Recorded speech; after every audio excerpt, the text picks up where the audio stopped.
In kindergarten, my great-grandma was already responsible for providing for her own education. At 5 years old, she was tasked to help her family bake cookies, and then she had to roam around her school district in order to look for buyers to continue to pay for her own tuition costs. As a teenager, she took on the predominant responsibility of breadwinner for her 6 siblings, mother, and ill father. Now, 3 generations later, I'm able to live my life in the comfort of what she's started. Everything that the prior generations of my family have created is now at my utmost convenience. But really, how often does the poverty cycle break?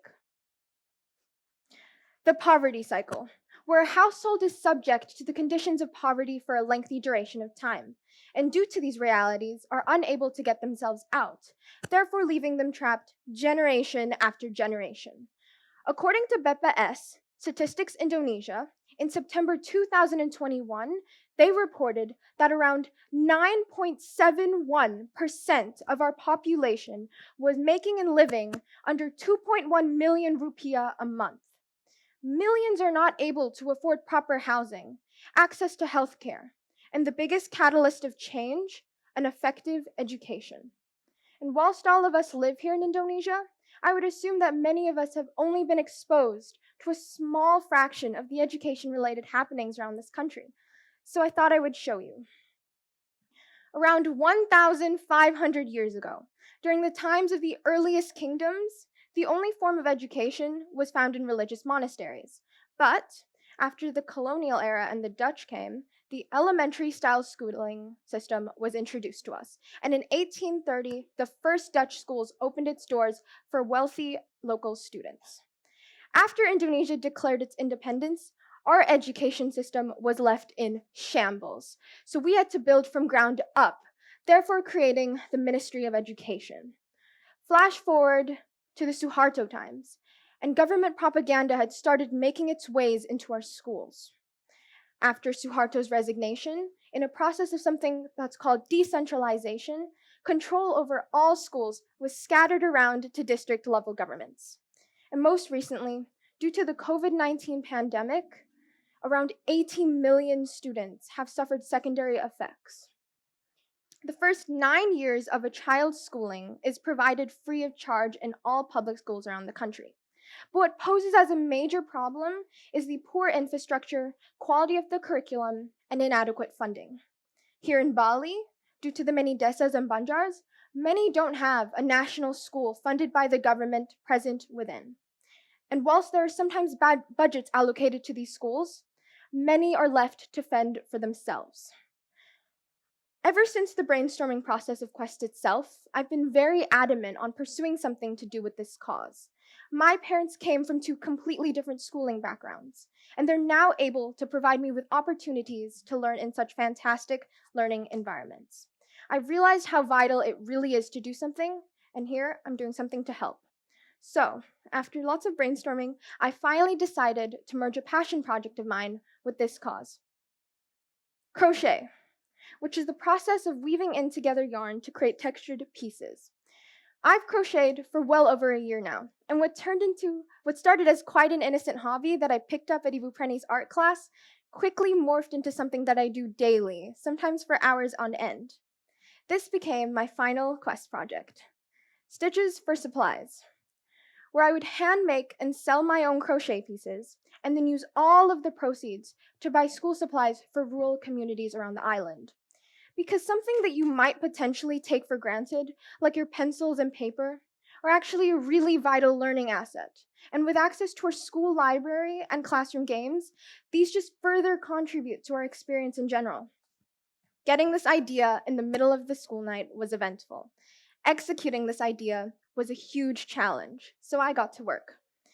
With my past experience, I was able to create crochet patterns, and then I created mock-ups, took pictures of those, and then added it onto a personal catalog in which I started marketing. Within several weeks, I had already gotten a rather sizable influx of orders. And so, it was time to start crocheting. As crochet is a needlecraft, it is incredibly time-consuming. A single hat can take anywhere from 2 to 5 hours, or a bag can take anywhere from 5 to 12, even more. Nevertheless, I was prepared to do this, and over the span of 2 months, I diligently crocheted to approximately 200 hours.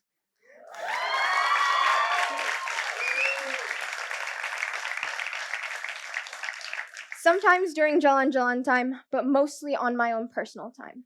I wanted to make things as customizable as possible in colors and size, so in the end, I was able to create a wide array of products, as shown here.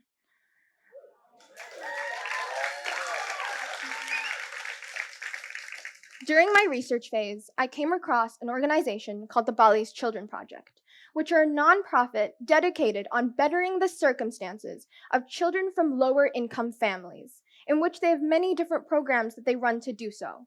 In late April, I went there to make my first donation of school supplies. And there, I had the opportunity to have a discussion with Ibu Ayu, who is the head of the school supports program at the Bali's Children Project. She was amazing enough to take the time out of her busy schedule to have a discussion with me and relay lots of information and answer lots of my questions. I learned about the organization's missions and how they're able to accomplish such feats and get a better understanding in the schooling system of rural communities around this island. This conversation was very inspiring, and I got interested to learn about the other Indonesians' learning journeys. So I created a questionnaire to gain some testimony, and the responses I got spanned from Generation Z all the way to the silent generation, 5 generations back. I covered a dozen provincial areas and got insight from many forms of school. I wanted this form to prioritize on hearing and reading the stories of people of many different walks of life around this country. And what I got was a very mixed response, varying from pure satisfaction to disappointment. I got insight about how accessible supplies were for each individual and what problem-solving methods were to be done if they didn't, as well as a varied response when I asked them about how they felt looking back at their time at school, and noticed trends in the concerns of the practicality of the methods that were being used to teach. Of course, there were some very warm memories shared, and that was a really good thing to read. I think it's important to look at how systems evolve, and I didn't want my understanding of this topic just to go from looking on search engines and going website to website. I wanted this to also come from hearing testimonies from diverse groups of people. After my visit, I made my final donation, a total accumulation of everything that I made from Stitches for Supplies.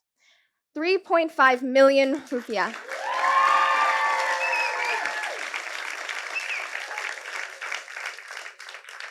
Which is enough to purchase all necessary supplies, bilingual books, brain-inducing games, and toys for a kindergarten of 30.